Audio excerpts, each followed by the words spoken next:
To begin, I'd like to invite up Efrat, Carmi from IsrALS. Now I'm going to time myself. Okay.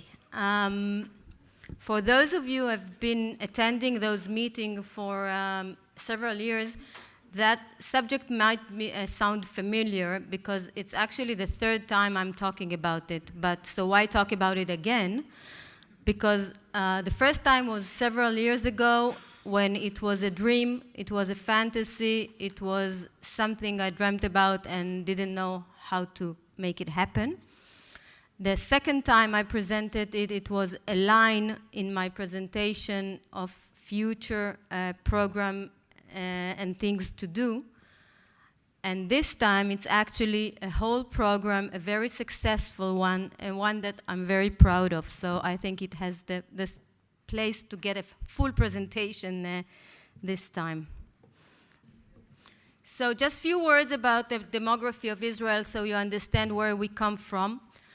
In Israel, we have a population of about 8 million people. 20% of them are Arab population, which makes about a million point something. And that, if we use the regular statistics of ALS patients,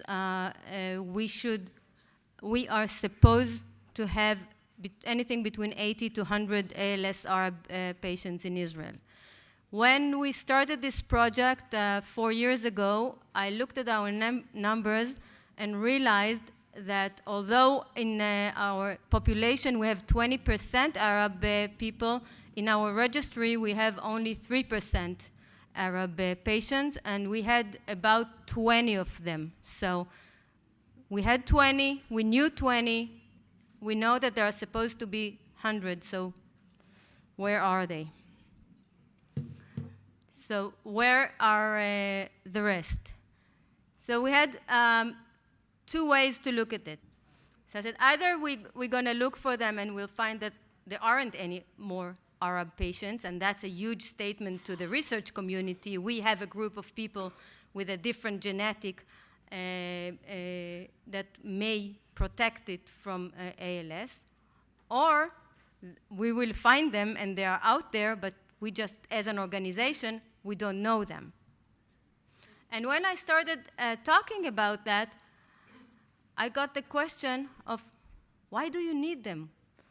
Why do you want to find them?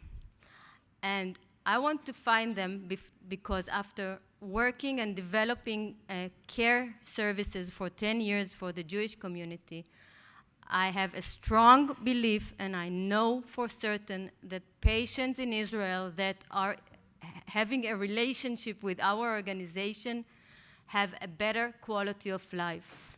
So I think that if we find those patients that don't know about us and we can contact them and be with them during the disease, their quality of life is going to improve tremendously. So why don't they approach us? Why don't we know them? There are several cultural reasons, and Arab culture is a very closed one. People tend to take care of the sick people within the family. There are many arranged marriages, and declaring you have a disabled person or someone with a disease, genetic disease, in the family may hurt your kids' chances to get married. In this society, there is a very low level of awareness to the disease. They didn't hear about it, they don't know what it is. When they are diagnosed, they don't get the full diagnosis. They just have a muscular disease. They don't get to the actual ALS part of it. They are not exposed to the media, which we are constantly in. As an organization in Israel, we are on the TV, we're in the internet, we're everywhere. If you just seen my soccer campaign in the last weekend, we were all over the place, but they are logging into different media. They go into Arab websites. They they have their own TV channels, so they are not where I am. And it's a complicated relationship between them and the health system. They use it, but not as much. They have a tendency to accept the words of the local doctors and not going and look for second opinions, third opinion for the experts. They don't do that. If an Arab ALS patient gets a diagnosis from a local neurologist, he will not seek a different opinion. He will take it as it is and go home and deal with the disease within his family structure. So when we realized that, or it was a theory, okay, 3 years ago it was a theory, this is what's happening on the field, and what can we do to get them, to find them? We said, and now I can tell you 4 years later, that this is the key component of this program. We had to hire an Arab social worker that knows the language and is familiar with the culture. And this was the key for the big success that we've done in the last few years. Other than hiring this Arab social worker, we established a clinic in one of our hospitals where the majority of this population lives, with the Arab-speaking staff, the neurologist, and the entire team is Arab-speaking. We translated our website, our materials, all the things we publish, we do in both languages now. And we took a lot of time to educate the professional teams by lectures, by meetings, going village to village to educate them about the disease and ask them, do you know any ALS patients? And if you do, what do you do with them? So we spend a lot of time going from one place to the other. And the most important thing in the program is just find the patients. We got rumors, you have a patient in that village. So this social worker actually, he went and knocked on the doors to find those patients. And now, 3 years after, we started with less than 20 patients. Now we know 65 of them, which percentage-wise, it's a lot, and I think we're almost there in knowing everyone. I don't know if there are 80 or 70, but 65 is way more than 20, and we know that the disease attacks Arab people as well. They are not immune from ALS. Last week, just before I came here, we had our first workshop for professionals and family members in Arabic, a full day of lectures in Arabic, except for my lecture, which was in Hebrew, but all the rest of them was neurologists and occupational therapists and family members, and everyone else talked in Arabic. It was an amazing day. The clinic that we established is active and seeing patients once a month, and we also started, we recognized the need for palliative care.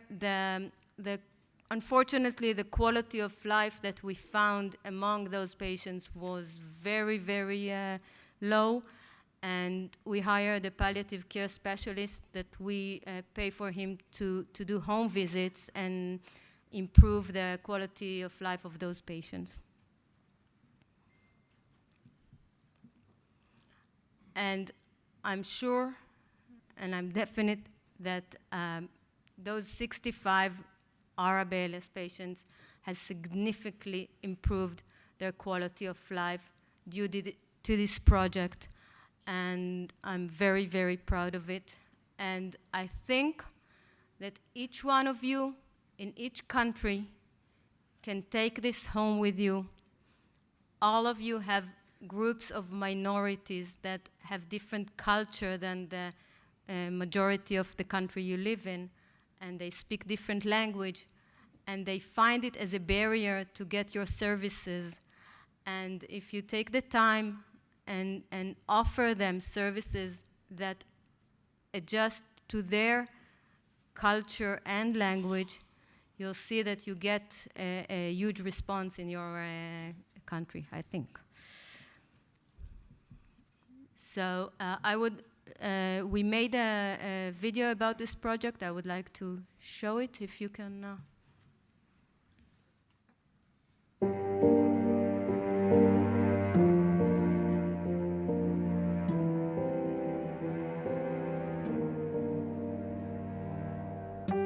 המחלה הזאת היא בכמה מילים פשוטות, אתה לכוד בתוך גוף לא עובד.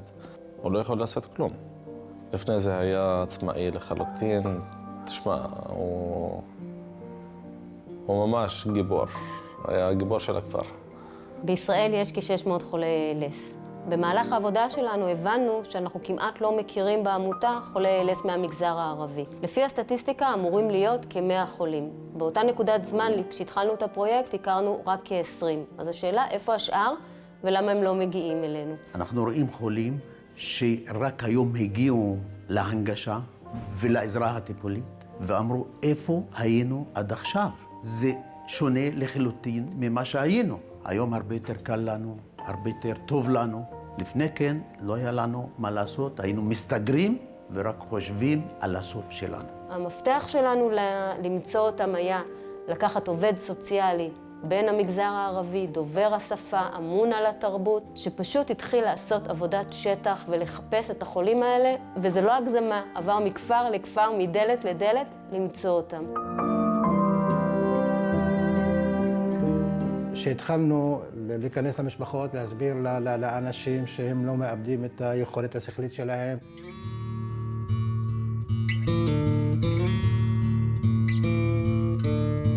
הנגשת התקשורת היא משהו מהותי ברמה של חיים ומוות. אנחנו מכירים חולים ששכבו במיטה ללא תקשורת, לא יכלו להביע את עצמם, ומהרגע שחיברו אותם למחשב והם יכולים להביע את עצמם, הם אומרים, נתתם לי את החיים שלי בחזרה. בזכות המחשב, הכל השתנה.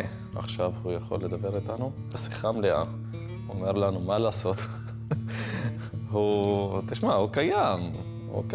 הכנסת הטכנולוגיה הזו עשתה שירות פנטסטי לחולים עצמם. היא החזירה אותם ממצב של מוות. יכולים לתקשר, שיכולים לחשוב, שיכולים לראות מה שהם רוצים, להעביר את הזמן שלהם. לראות בפנים שלהם שהם צוחקים, שהם מאושרים, זה עשה את הכל. דרך עמותה שמענו על המחשב, ואז זה כאילו הביא את המחשב וזה עזר לו, זה טוב, ועכשיו הוא היום מאוד שמח. הוא מרגיש יותר טוב גם. ולפני שבועיים הכניסו אותו כאילו לקבוצה בוואטסאפ, יש לו וואטסאפ גם במחשב, מדבר איתנו בקבוצה. אני בעבודה, בהפסקה, פותח את הטלפון, נכנס לוואטסאפ, מסתכל כאילו בדעה מאבא, זה ממש מאוד שמח. זה עושה לי כאילו יותר היום. כל החיים שלו השתנו מאז שעמותת IsrALS שלחה לו את המחשב, והוא מודה לעמותה על הנתינה שלה. עמותת IsrALS, אני חושב, זה אחת העמותות הקפדניות, העקביות, שאכפת להם מהאוכלוסייה שלהם, מהחולים שלהם, ומנסים לקדם את התחום בצורה יוצאת מן הכלל. הם משתמשים בכלים, במכשירים שאנחנו מציעים, אז זה עושה לנו טוב. בגלל זה אנחנו פה. חוזרות אלינו משפחות שחוו את המחלה לפני 10 ו-15 שנים, והדבר הכי משמעותי שהן אומרות על החוויה זה שהם היו שם לבד. אין היום חולי ALS בארץ שחווים את המחלה לבד. אנחנו שם בשבילם בכל רגע, ואין צורך להיות לבד, אין צורך להמציא את הגלגל, יש לנו את כל הידע אצלנו, ואנחנו שמחים להחזיק להם את היד. זאת עמותה כלל אנושית, שכולם מטפלים בכולם בלי הבדל.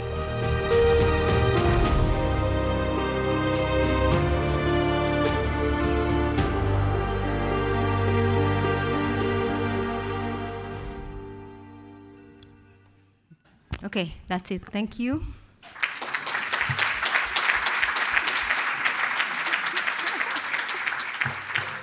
Are there any questions since we had the technical difficulty? We'll give it a couple seconds. No, I have 5 minutes, wife.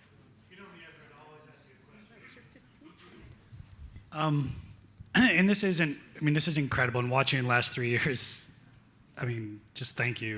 I mean, this is really inspirational and such a seemingly hard place to live and do this type of outreach, you and your small organization have accomplished a huge amount. What do you think as an alliance we can do to support the growth of this outreach in the Middle East, or reach out to other Middle Eastern countries to, like Alpers from Turkey, and draw them in?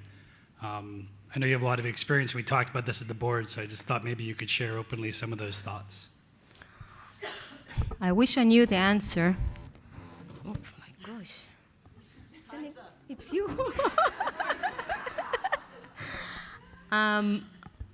I know, I assume, there is a huge need in the Arab countries.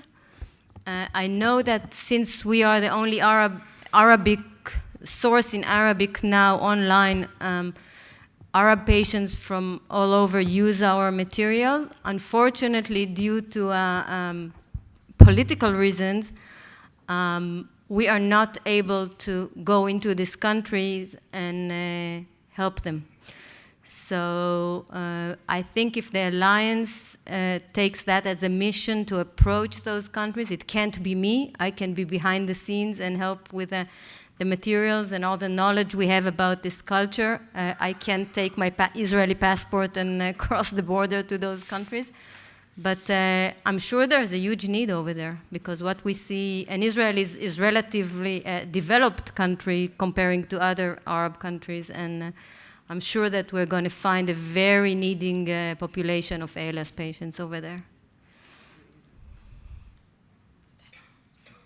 They have questions. Yeah, hi. More of a statement than a question. And I missed earlier this morning. I'm Ron Hoffman. We're a new member, Compassionate Care ALS. It seems to me the common thing that you speak of, that you gentlemen speak of, and others, is that quality of care enhances and is incumbent on quality of life. And it's imperative that all of us in this room, with all of our organizations, not only bring to our families that care, but to other organizations within our countries, our nurses, our ALS clinics, our hospice groups, and our volunteers, what we know and how to show up for families to enhance that quality of care. So thank you for what you guys are doing there. It's beautiful. Thank you. Okay, she's going to kill me? She's on the program committee.